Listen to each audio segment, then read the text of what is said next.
ओम शांति। आज का प्रातः क्लास है 26 अक्टूबर 1968। रूहानी बाप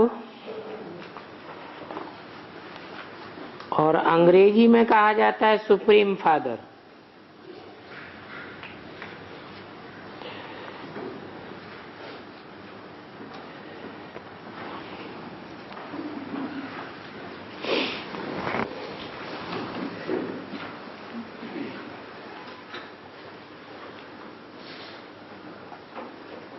सुप्रीम फादर कहते हैं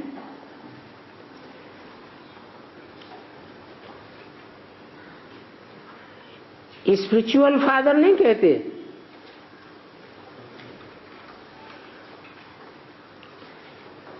हैं? क्योंकि वो स्पिरिचुअल फादर तो बहुतों को समझ लेते हैं, लेकिन सुप्रीम फादर बापों के बाप को भी समझते हैं, जिसको मुसलमानी भाषा में कहा जाता है रूहानी बाप। सतयुग में तुम जब चलेंगे तो वहां अंग्रेजी आदि कोई भी दूसरी भाषा थोड़ी ही होगी। तुम जानते हो सतयुग में हमारा राज्य है, उसमें हमारी जो भाषा होगी वो ही चलेगी।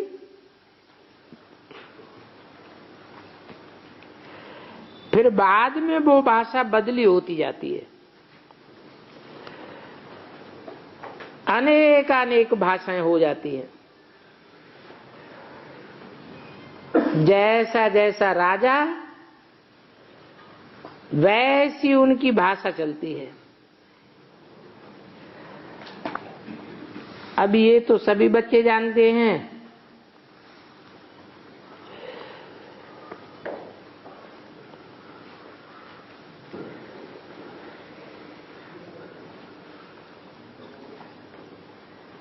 कि राजाओं के ने अपने अपनी भाषा चलाई।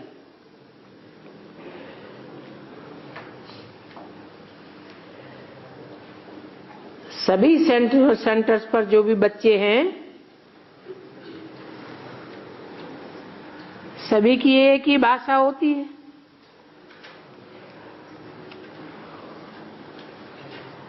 अपन को आत्मा समझना और बाप को याद करना है ताकि भूत सभी भाग जाएं, क्योंकि बाप है पतित पावन।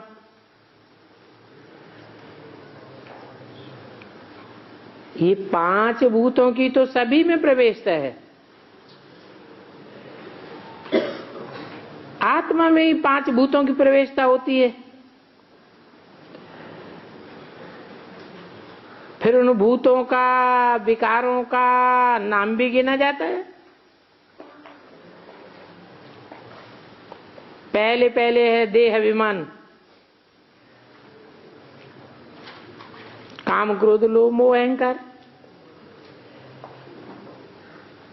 तो ऐसे नहीं कहेंगे कि सर्वव्यापी कोई ईश्वर है। कभी कोई कहे ईश्वर सर्वव्यापी है तो बोलो सर्वव्यापी तो भूत हैं।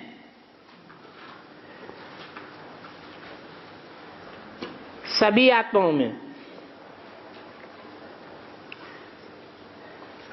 ऐसे नहीं कि परमात्मा सर्वव्यापी है या विराजमान है।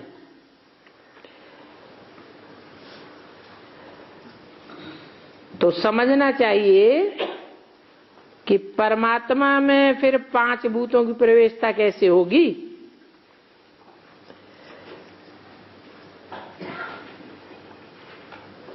एक एक बात को अच्छी रीति धारण करने से तुम पद्मापदम भाग्यशाली बनते हो। देखो दुनिया वाले रावण संप्रदाय क्या कहते हैं और बाप क्या कहते हैं, अभी जज करो। हर एक के शरीर में आत्मा है, आत्मा में 5 विकार हैं।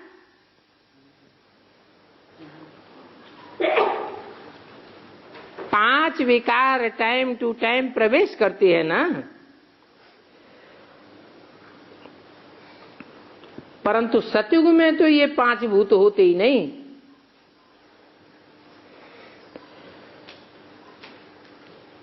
ये है ही भूतों की दुनिया, और वो है देवताओं की दुनिया। उसमें तो कोई भूत नहीं होता है, नाम निशान नहीं। उस दुनिया का नाम ही है डीटी वर्ल्ड, और ये तो है डेविल वर्ल्ड। डेविल असुर को कहा जाता है। कितना रात दिन का फर्क है। कब कोई कहे ईश्वर सर्वव्यापी है तो बोलो नहीं, सर्वव्यापी तो आत्मा है, और आत्माओं में 5 भूत व्यापी हैं।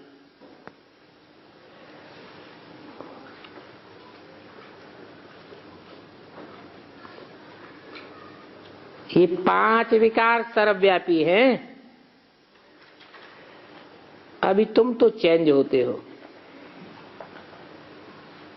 चेंज होते होते वहां तुम्हारे में कोई भी विकार, कोई भी अवगुण नहीं रहेगा। तुम सर्वगुण संपन्न बन जाते हो, 16 कला संपूर्ण बन जाते हो।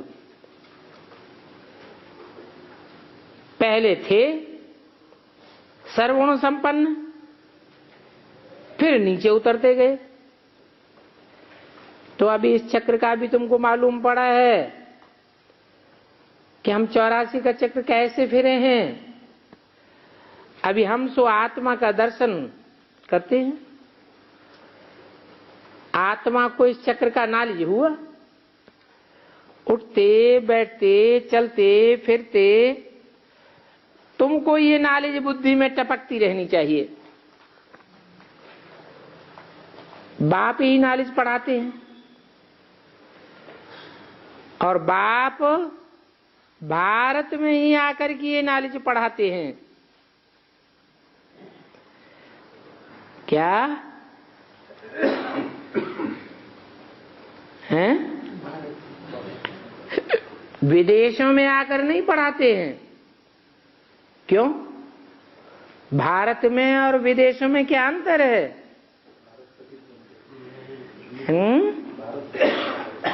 बल पतित होता है, पतित होने के बावजूद भी भारतवासी प्रयासरत यही रहते हैं कि हम रोशनी में रहें। तमसो मां ज्योतिर्गमय।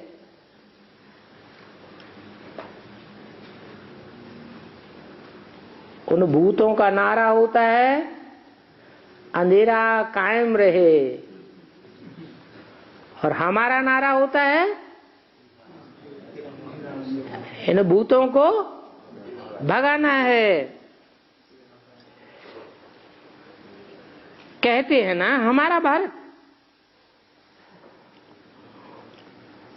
वास्तव में ये हिंदुस्तान तो फॉरेनर्स ने रखा है, ये रॉन्ग नाम है। तुम जानते हो जब भारत स्वर्ग था तो सिर्फ हमारा ही राज्य था, और कोई धर्म नहीं था। न्यू वर्ल्ड थी। आज भी न्यू वर्ल्ड की यादगार में नई दिल्ली कहते हैं ना।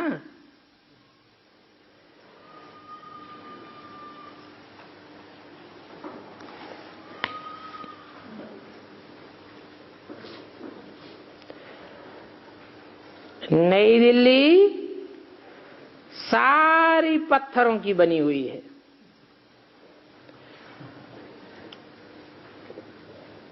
दिल्ली का नाम असल में दिल्ली नहीं था।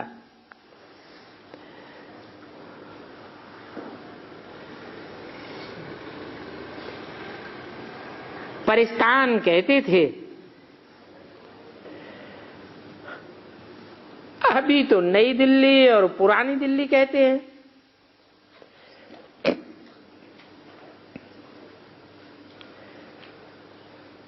फिर न नई दिल्ली कहेंगे न पुरानी ही कहेंगे, परिस्तान बन जाएगा। कहां बन जाएगा परिस्तान? है सतयुग में, सतयुग में बन जाएगा। परिस्तान जो नाम वाला है वो संगम युग का नाम है,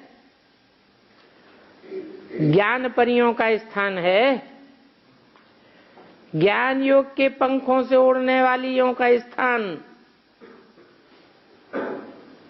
ऐसे तो दिल्ली को कैपिटल भी कहते हैं।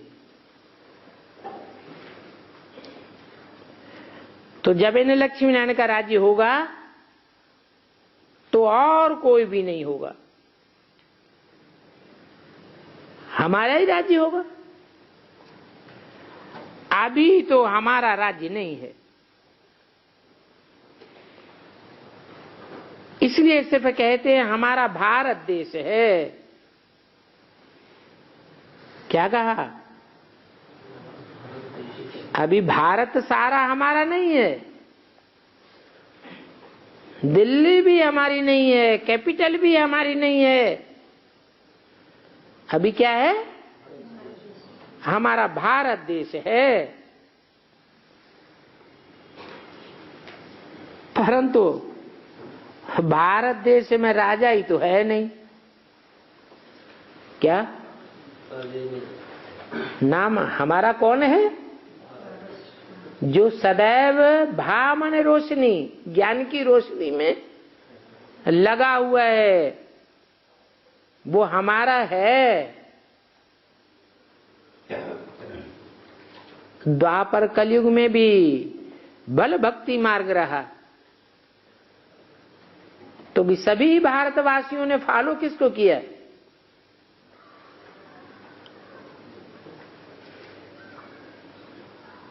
ज्यादा बुद्धि का आकर्षण केंद्र कौन रहा? शास्त्र ही तो रहे। द्वापर के शुरू में फिर भी शास्त्रों में सच्चाई थी, अर्थात रोशनी थी। तो कोई ने तो लिखे होंगे। किसने लिखे हैं? उसने लिखे जो संगम में भी रोशनी में रत रहा और द्वापर के आदि से लेकर अंत तक भी ज्ञान रोशनी में रत रहने वाला है। तो कहते हैं हमारा भारत देश, परंतु राजा ही तो नहीं है। अभी तुम बच्चों की बुद्धि में ये सारा ज्ञान चक्र चलता है। बरोबर इस विश्व में पहले पहले देवी देवताओं का राज्य था और किसी का भी नहीं था। जमुना का कंठा, उनको परिस्तान कहा जाता था। देवताओं की कैपिटल भी दिल्ली ही रही है। तो दिल्ली पर सभी की कशिश होती है, हैं? ऐसा क्यों? सिर्फ देवताओं की कैपिटल दिल्ली रही है, सभी धर्म वालों की कैपिटल तो दिल्ली नहीं रही कि रही है? हाँ? नहीं रही। सब धर्म वालों ने दिल्ली के ऊपर राजी नहीं किया। देवता धर्म की भी कैपिटल दिल्ली रही है। तो जो आसुरी राज्य आए, आसुरी धर्म आए, उनकी भी कैपिटल दिल्ली रही है तो सभी की कशिश होती है दिल्ली पर, और सबसे बड़ी भी दिल्ली है, एकदम सेंटर है। तो मीठे मीठे बच्चे जानते हैं कि सब धर्मों का राज्य दिल्ली पर हुआ है, तो पाप तो जरूर हुए हैं।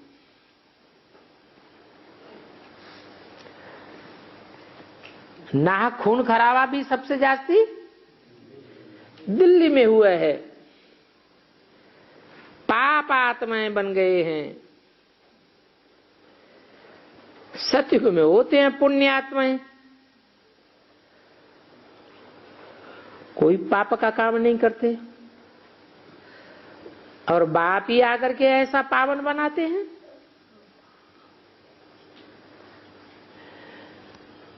जिसके तुम यादगार में शिव जयंती मनाते हो।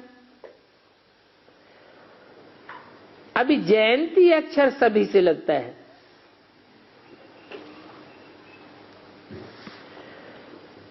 इसलिए इनको फिर शिवरात्रि कहा जाता है। भक्ति मार्ग में जयंती क्यों नहीं कहते हैं? अरे जयंती तो सभी की होती है, जो भी साकार होते हैं उन सभी की जयंती होती है। वो तो निराकार है, उनका जन्म भी दिव्य जन्म है, साकार मनुष्यों की सदस्य जन्म नहीं है। इसलिए जयंती नहीं कहना चाहिए, क्या कहते हैं? महाशिवरात्रि। और रात्रि का अर्थ तुम्हारे सिवाय कोई समझ नहीं सकता है। वो महाशिवरात्रि कब होती है? सतयुग में, त्रेता में, द्वापर में, कलयुग में कब होती है?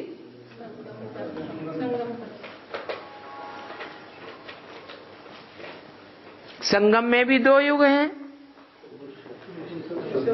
कलयुग का अंत और सतयुग का आदि। तो रात्रि क्या सतयुग आदि में कहें? संगम में कैसे संगम? अगर संगम कहें तो काय काय का संगम है? कलयुग का अंत और सतयुग की आदि, तो कहेंगे संगम। तो क्या संगम पर शिवरात्रि होती है? महाशिवरात्रि कहें उसे? अरे जब सतयुग का आदि है, आदि हो गया माने सूर्य है, सूर्योदय हुआ या नहीं हुआ? सूर्योदय हुआ तो कहेंगे सतयुग का आदि। और जब सतयुग का आदि है तो संगम कहें, या उसके साथ ऐड करना पड़े कलयुग का अंत भी, दोनों हो तभी तो संगम कहें। तो आखिरी महाशिवरात्रि कब कहें? है? और संगम भी 100 साल का, छोटा मोटा तो है नहीं, तो कब कहें? 2036 में कहें? 76 में कहें? 76 में जितना अज्ञान अंधकार होता है उससे ज्यादा अज्ञान अंधकार कभी नहीं होता। एडवांस पार्टी में सन 76 में जितना अज्ञान अंधकार फैला हुआ था उससे ज्यादा अज्ञान अंधकार अभी नहीं फैला हुआ है। हाँ ना तो करो, फैला हुआ है ना। तो महाशिवरात्रि कहें? नहीं कह सकते। महाशिवरात्रि माना ही घोर कलयुग का अंत हो जाए।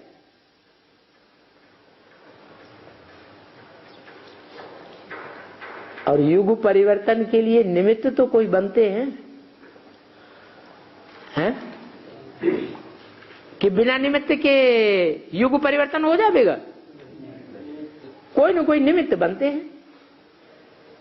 तो जो निमित्त बनने वाली आत्माएं पहली बार जब निमित्त बननी होती है, उससे 1 सेकंड पहले कहेंगे, क्या कहेंगे? महाशिवरात्रि।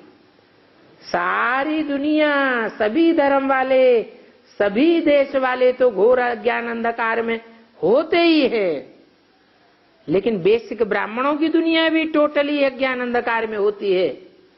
और साथ साथ एडवांस पार्टी के भांति भी टोटली अज्ञान अंधकार में जब आ जाते हैं, तब कहते हैं महाशिवरात्रि।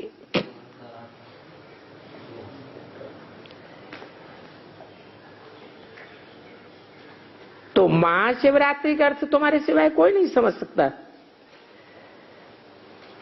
सभी की जयंती अर्थात बर्थडे मनाते हैं, हर रात्रि थोड़ा ही मनाते हैं। क्यों नहीं मनाते? अरे रात्रि नहीं मनाते, किसकी? श्री कृष्ण की मनाते हैं कि नहीं? कै बजे जन्म मनाते हैं? रात्रि के 12 बजे कृष्ण की भी जयंती मनाते हैं, और शिव बाबा की महाशिवरात्रि मनाते हैं। लेकिन कृष्ण की जयंती मनावेंगे, कृष्ण की फिर भी जयंती मनावेंगे, रात्रि नहीं मनावेंगे। क्यों?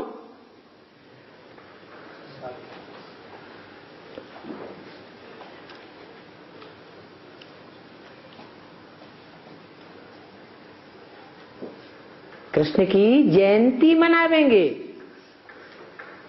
रात्रि नहीं मनावेंगे। और शिव की रात्रि मनावेंगे। तो इसका कारण क्या है? कृष्ण साकार है और शिव निराकार है। तो तिथि, तारीख, मिनट, सेकंड आदि सभी लिखते हैं।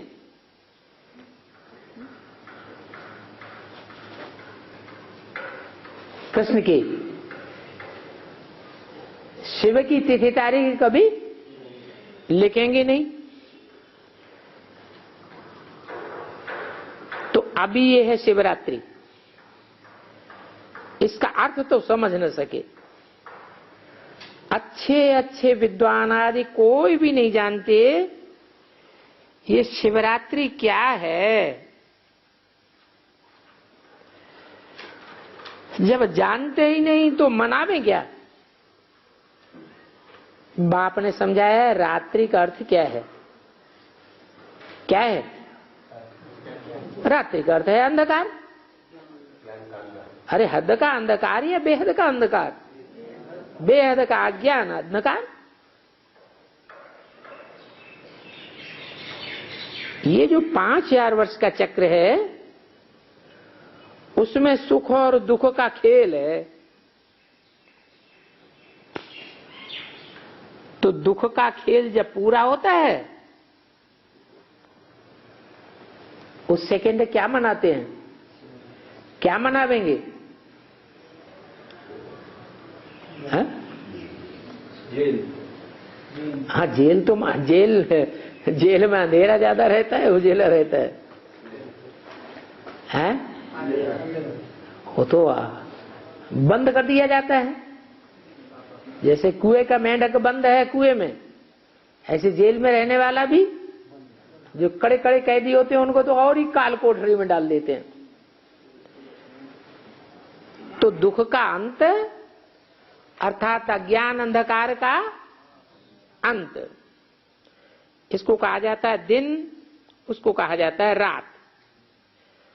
तो बाप दिन और रात के बीच में आते हैं। दिन कौन सा है? सत्युग त्रेता। सत्युग त्रेता की शुरुआत तो दिन हो गया, और रात द्वापर कलयुग का अंत। तो दोनों के बीच आधा कल्प है, सूझ रहा है। आधा कल्प है अंधेरा। भक्ति मार्ग में तो बहुत ही तिक तिक चल करते रहते हैं। क्या भक्ति मार्ग में क्या करते हैं? बहुत ही टिक टिक करते रहते हैं। जो टिक टिक करते हैं, बहुत टिक टिक करते हैं, उनके द्वारा भक्ति मार्ग शुरू होता है। कौन है टिक टिक करने वाला? कार्तिक नाम रख दिया। कार्तिक, क्या कार्तिक? कर, क्या कर? टिक टिक कर। भक्ति मार्ग की टिक करते रहेंगे। यहां तो समझने की सेकंड की बात है।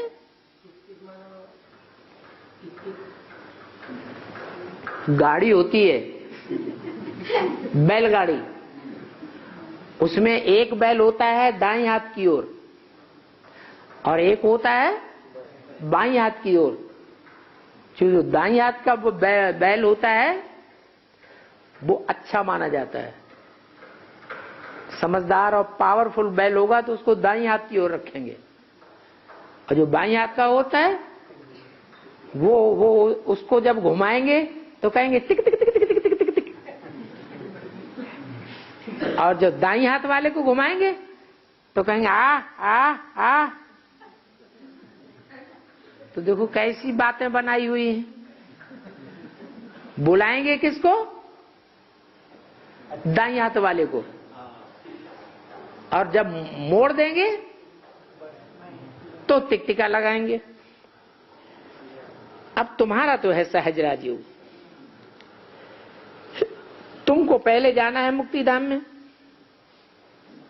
तो मुक्ति धाम, जीवन मुक्ति धाम, और फिर है जीवन बंध धाम। जीवन बंध में तुम कितना समय रहे हो ये बच्चे तुम जानते हो, फिर भी घड़ी घड़ी भूल जाते हो।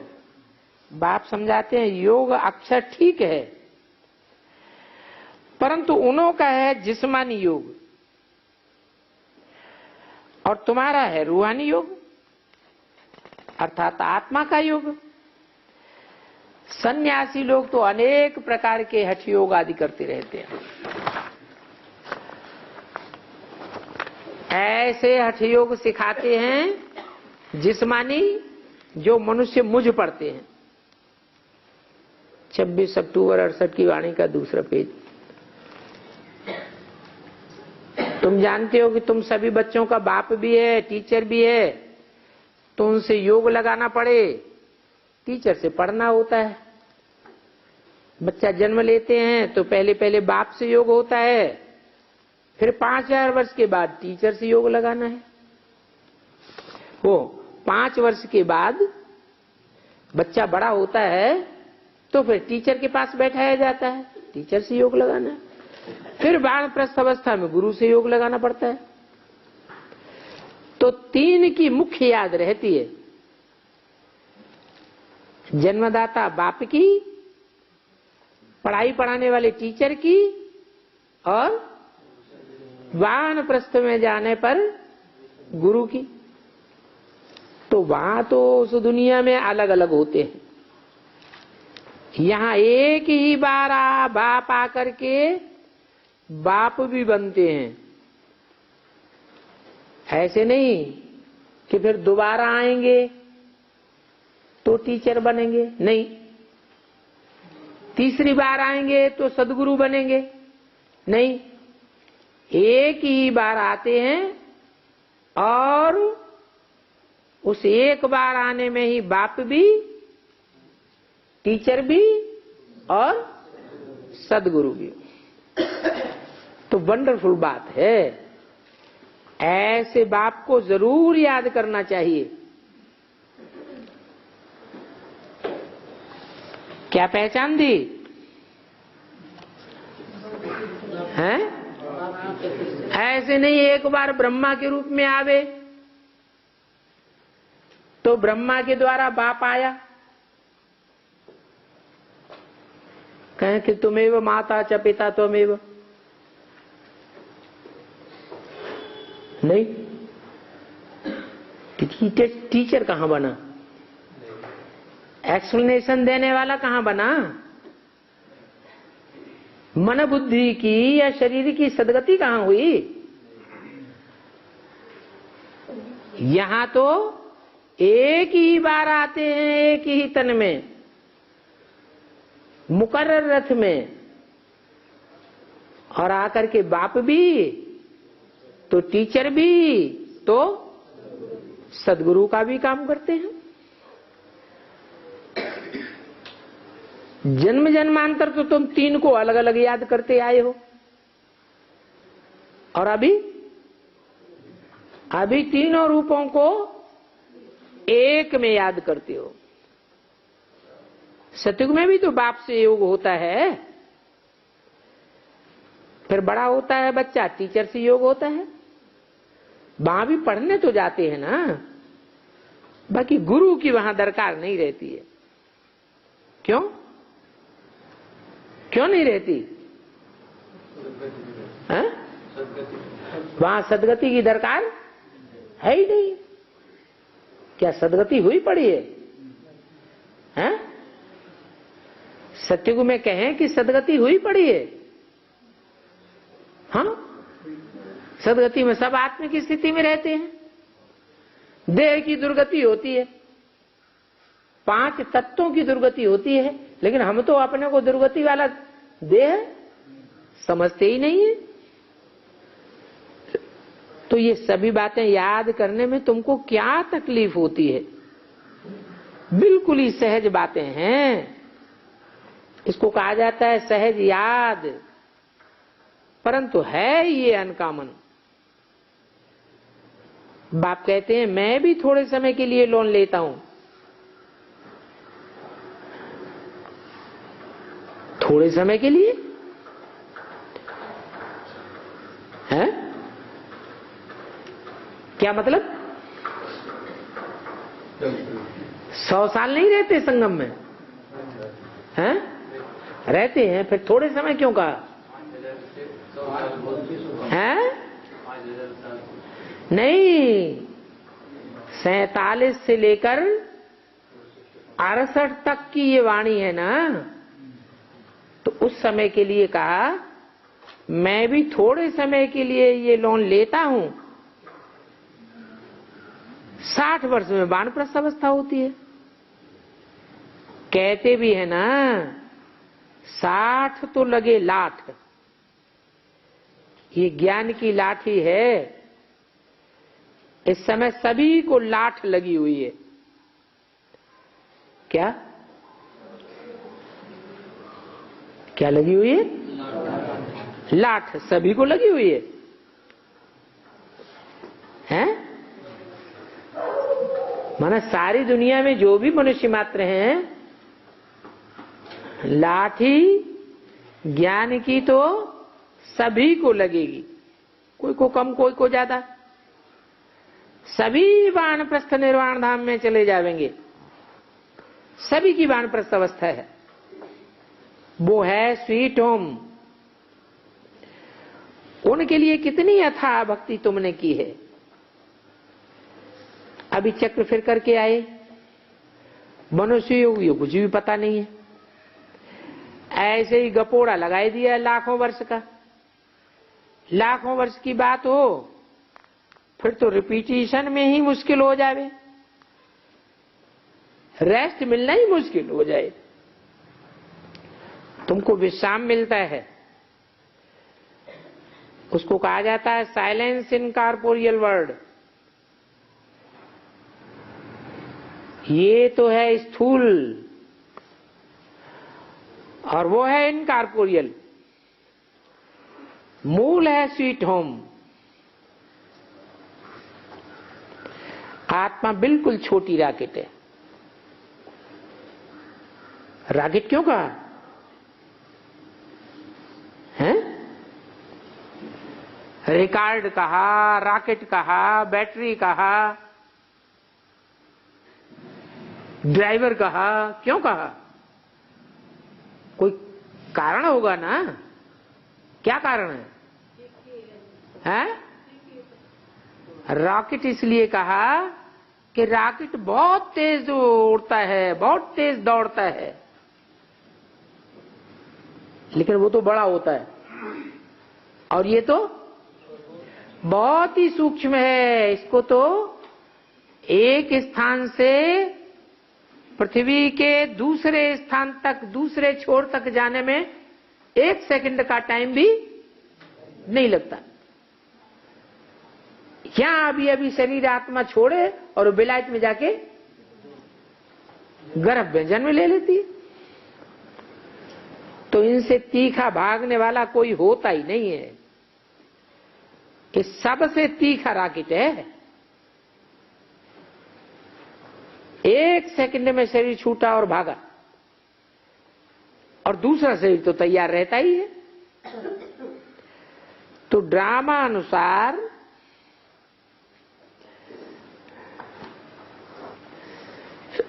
पूरे टाइम पर उनको जाना ही है। ड्रामा कितना एक्यूरेट है।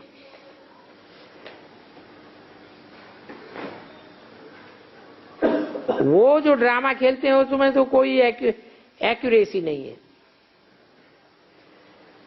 ये तुम जानते हो। बाप भी कहते हैं ड्रामा अनुसार मैं बिल्कुल एक्यूरेट टाइम पर आता हूं, 1 सेकंड का भी फर्क नहीं पड़ सकता। अब सवाल ये पैदा होता है कि मालूम कैसे पड़ता है कि इनमें बाप भगवान है?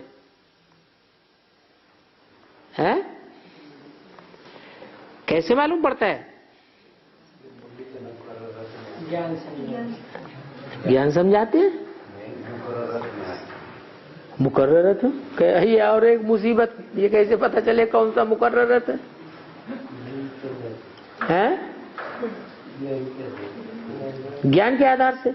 आशाराम बापू आते हैं, वो नहीं ज्ञान सुनाते।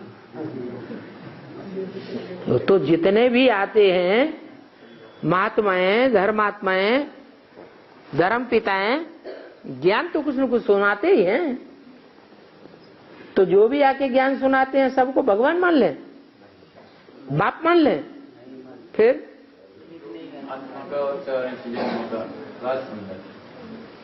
ऐसा ज्ञान कोई आकर नहीं समझाता जिसका काट कोई न कर सके। क्या? भगवान तो आकर ऐसा ज्ञान सुनाते हैं जिसका कोई भी धर्मगुरु, धर्मात्मा आकर के आमने सामने काट करने से ही डरते हैं। तो पूछा मालूम कैसे पड़ता है कि इनमें बाप भगवान है? जब नॉलेज देते हैं। कैसी नॉलेज? कैसी नॉलेज? वो साधारण धर्म पिताओं, धर्म गुरुओं जैसी नॉलेज नहीं, उसको तो काटा जा सकता है। उनकी बोली हुई बातों को काट किया जाता है। भगवान तो जो बोलते हैं वो अकाट्य नॉलेज है। बच्चों को बैठ समझाते हैं, सबको नहीं समझाते हैं। क्या चल रहा है?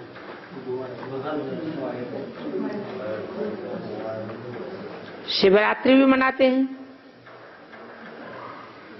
मैं शिव कब आता हूं, कैसे आता हूं, वो तुमको भी पता नहीं है। ये क्यों कहा है? बोलो, ये क्यों कह दिया? मैं शिव कब आता हूं, कैसे आता हूं, वो तुमको भी पता नहीं है। पता नहीं है? हाथ उठाओ। अच्छा है? किनको पता नहीं है? हाथ उठाओ। सबको पता है। माने बाबा झूठा बोलता है? बाबा ने कहा तुमको भी पता नहीं है, और यहां तो हाथ कोई नहीं उठाता। माने सबको पता है। तो शिव बाबा झूठे, और जो हाथ नहीं उठा रहे हैं वो सब सच्चे हो गए। अरे बाबा कहते हैं तो सही बात होगी ना। कैसे है सही? हैं? 21 तिथि तारीख नहीं पता क्यों? अब तो तिथि तारीख पता नहीं पड़ गई है? तिथि तारीख का पता नहीं पड़ा है?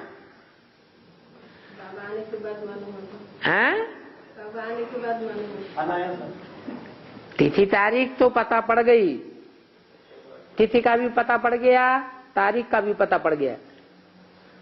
बाप का प्रत्यक्षता वर्ष मनाया या नहीं मनाया है? तो तिथि तारीख पता चली है? वर्ष का पता चला, तिथि तारीख का तो पता नहीं चला। लेकिन ऐसा भी टाइम आवेगा कि तिथि तारीख महीना सप्ताह दिन सब पता चल जाएगा।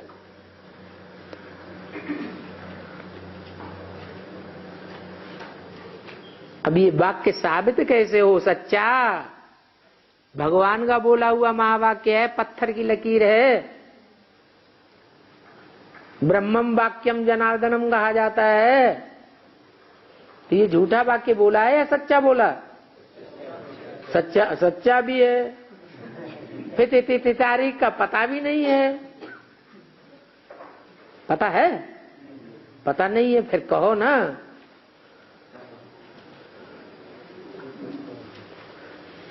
अरे सीधी सी बात, जिस समय ये वाणी चलाई गई है उस समय ये बात प्रत्यक्ष नहीं थी। अभी तो एडवांस ज्ञान अपनी पराकाष्ठा पर पहुंच गया। अभी तो हमें सब बात का पता लग चुका है। इसलिए उस समय की वाणी की बात अलग है और अब की बात अलग है। शिवरात्रि कृष्ण रात्रि मनाते हैं, राम की रात्रि नहीं मनाते हैं। ये क्या बात हो गई है? इसमें भी कोई राज होना चाहिए ना है? क्या राज है? हैं? अरे शिव की रात्रि तो इसलिए मनाते हैं कि वो संसार में अज्ञान अंधकार रूपी रात्रि में प्रत्यक्ष होता है। ये बेहद की बात है, हद का जन्म लेने की बात नहीं है। और कृष्ण रात्रि मनाते हैं, उसका कारण यह है कि वो कोई साकार जन्म के मरण के चक्र में आने वाली आत्मा है। वो जन्म मरण के चक्र में आने वाली आत्मा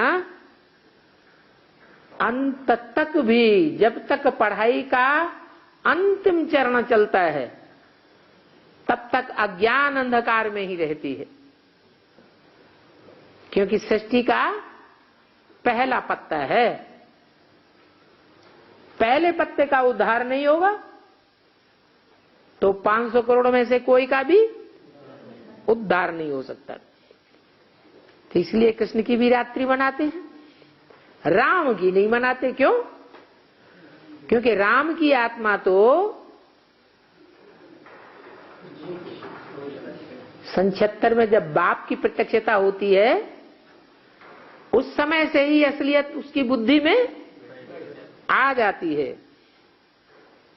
रोशनी आ जाती है। कृष्ण की आत्मा उस रोशनी को फिर भी ग्रहण नहीं कर पाती। तो राम की नहीं मनाते हैं क्योंकि फर्क पड़ गया ना काय में, समझने में बुद्धि में फर्क पड़ गया। शिवरात्रि में कृष्ण की भी मनाई जाती है तो रोला हो गया है। भक्ति मार्ग के शास्त्रों को कितना झूठ कर दिया है।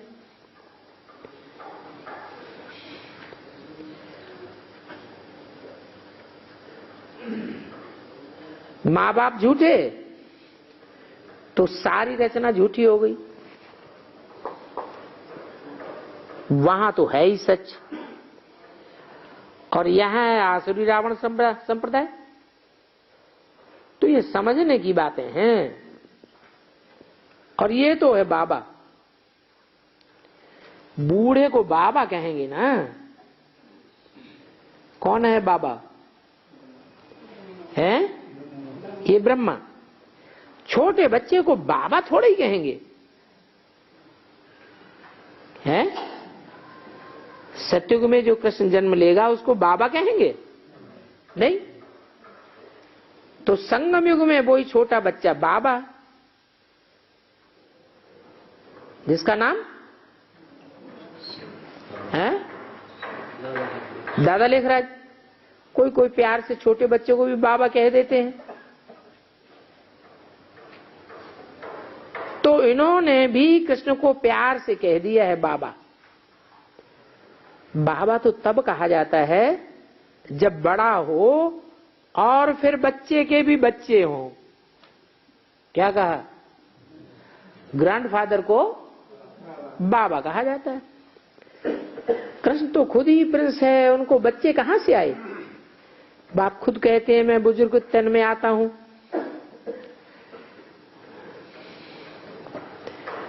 शास्त्रों में भी है, परंतु शास्त्रों की सभी बातें एक्यूरेट नहीं होती हैं। कोई कोई बात ठीक भी होती है। ब्रह्मा की आयु माने प्रजापिता ब्रह्मा की आयु कहेंगे ना। क्या कहा? नोट करो। क्या?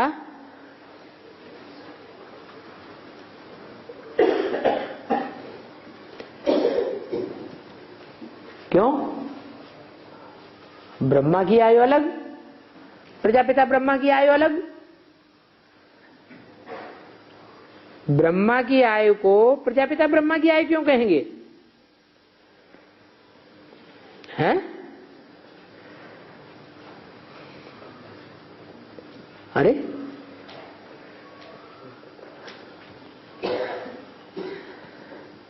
ब्रह्मा की आयु माना प्रजापिता ब्रह्मा की आयु।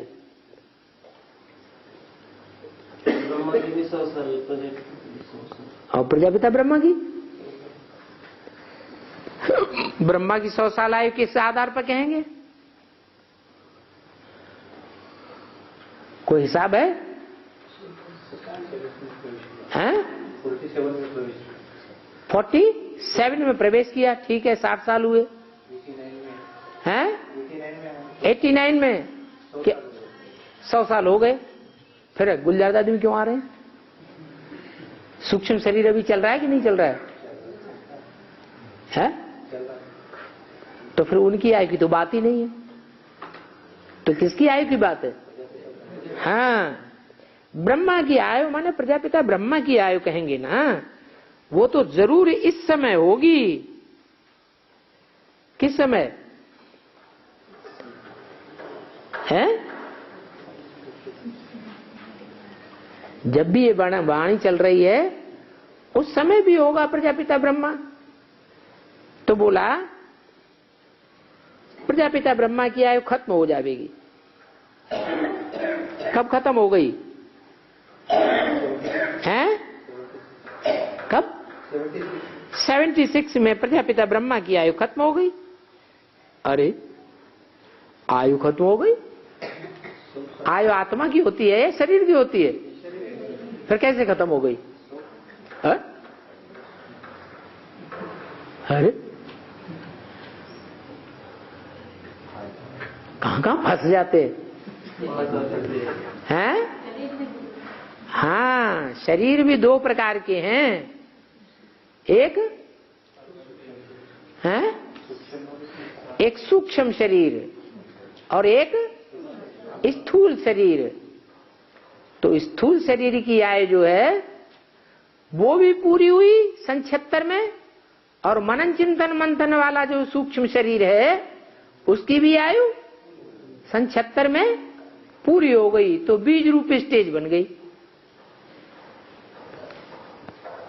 जैसे मुरली में भी बोला है लक्ष्मी नारायण का राज्य कब आवेगा?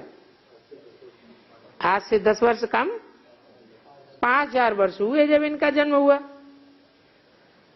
तो देखो मृत्युलोक में ब्रह्मा की आयु खत्म होती है ना, 76 में मृत्युलोक पूरा हुआ। अब वो आत्मा मन बुद्धि से कहां निवास करेगी? हैं?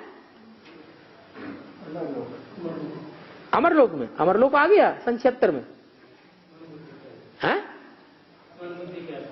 हाँ, मन बुद्धि की बात है कि वो आत्मा मनन चिंतन मंथन की दुनिया में ऐसे मस्त रहती है कि उसको मृत्यु का, जो बेहद की मृत्यु है, जो सभी मनुष्य मात्र की होती है, निश्चय और अनिश्चय, वो नहीं होगी। मृत्युलोक पूरा होता है तो वहां मृत्युलोक सतयुग में तो नहीं होता है। ब्रह्मा की आयु मृत्युलोक में खत्म होगी। तो ये कोई अमरलोक नहीं है, इनको कहा जाता है पुरुषोत्तम संगम युग। ये सिवाय तुम बच्चों के और किसी की बुद्धि में नहीं हो सकता। बाप बैठ बताते, मीठे मीठे बच्चों, तुम अपने जन्मों को नहीं जानते हो, मैं बतलाता हूं। तुम 84 जन्म लेते हो, कैसे लेते हो सो भी तुमको पता पड़ गया है? पता पड़ गया? नहीं पता पड़ा? अरे पड़ गया, पता पड़ गया। पहला जन्म कौन सा होगा? कौन से देवता का पहला जन्म होगा? अरे पहला जन्म तो पता पड़ गया होगा, दूसरा तीसरा तो 84वां तो है ही, चल ही रहा है। लेकिन जो बीच के हैं न पता चले, पहला जन्म तो पता पड़ गया होगा। हैं? हर एक युग की आयु 1250 वर्ष, और तुमने हर युग में इतने इतने जन्म लिए। 84 का जन्म का हिसाब तो बता दिया ना, 84 लाख का तो हिसाब हो ही नहीं सकता है। तो इनको कहा जाता है 84 का चक्र। 84 लाख की बात याद ही नहीं रहेगी किसी को। यहाँ कितना परम अपार दुख है। बिच्छू टिंडर मिसल बच्चे पैदा होते रहते हैं। ऐसे क्यों कहा? है? बच्चा माँ का पेट फाड़ के बाहर आते, इसलिए ऑपरेशन करते हैं पेट फाड़ के। बिच्छू बच्चा कैसे पैदा करता है? बिच्छू जब बच्चे पैदा करती है तो उसका पेट फट जाता है। तो इसको कहा जाता है घोर नरक। बिल्कुल ही छीछी दुनिया है। तुम बच्चे जानते हो, अभी हम नई दुनिया में जाने के लिए तैयार हो रहे हैं। पाप कट जाएं तो हम महान पुण्यात्मा बन जाएंगे। अभी कोई पाप नहीं करना है।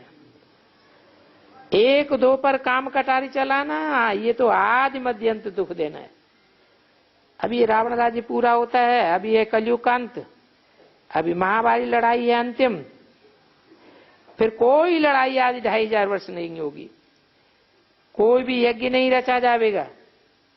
यज्ञ तब रचते हैं जब उसमें हवन करते हैं। बची खुची सामग्री सब हवन में स्वाहा कर देते हैं। किसका नाम लेकर?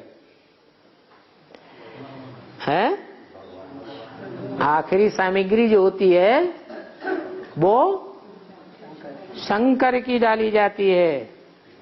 अभी बाप ने समझाया है, ये रुद्र ज्ञान यज्ञ है। शिव ज्ञान यज्ञ नहीं कहा जाता। क्या? ब्रह्मा ज्ञान यज्ञ, नारायण ज्ञान यज्ञ, ये विष्णु ज्ञान यज्ञ नहीं कहा जाता। क्या कहा जाता है? रुद्र ज्ञान यज्ञ।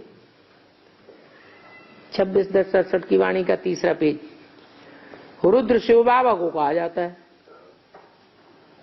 क्या? शिव बाप को कहा जाता है कि शिव बाबा को? हैं? शिव बाबा को कहा जाता है। रुद्र की माला कहते हैं ना, शिव की माला थोड़ी कहते हैं। फूल है रुद्र, फिर है युगल। मेरु माला भी युगलों की है, क्योंकि प्रवृत्ति मार्ग है। निवृत्ति मार्ग बाद में स्थापन होता है। निवृत्ति मार्ग वालों को प्रवृत्ति मार्ग का रस्म रिवाज का कुछ भी पता नहीं है।